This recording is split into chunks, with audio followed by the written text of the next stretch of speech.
Hi friend, praise lot. నేను ఈరోజైతే గొర్రెపాడు కొండ మీదకి వచ్చా. ఎందుకు అనుకుంటారా?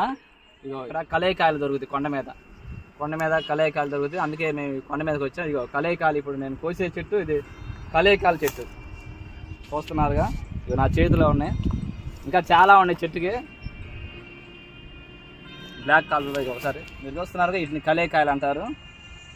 ఈ ఏడ దొరకవు, అడవుల్లోనూ కొండల్లో ఆ ప్రాంతాల్లో దొరుకుతాయి. అందుకే నేను ఈరోజు ఈ కొండ మీదకి ఉన్నాయని తెలిసి వచ్చాను.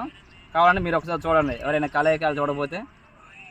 ఈ చెట్టే కలేకాయల చెట్టు. ముళ్ళు కూడా బాగా కోపుగా ఉన్నాయి. ఇక్కడ కలేకాయలు బాగా దొరుకుతాయి. ఇక ఫ్రెండ్స్, ఈ చెట్టు ఏమో కొండ జాంకాయ. ఈ జాంకాయలు రాలేదు, దీనికి రాలే ఇంకా. దీనికి కొండ జాంకాయలు దీనికి కాస్తాయి.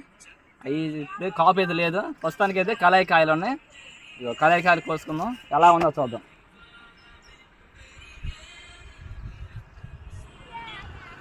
ఇక ఫ్రెండ్స్, బ్లాక్ కలర్ ఉన్నాయి, చిన్న గోళీలాగా ఉన్నాయి. Okay friends.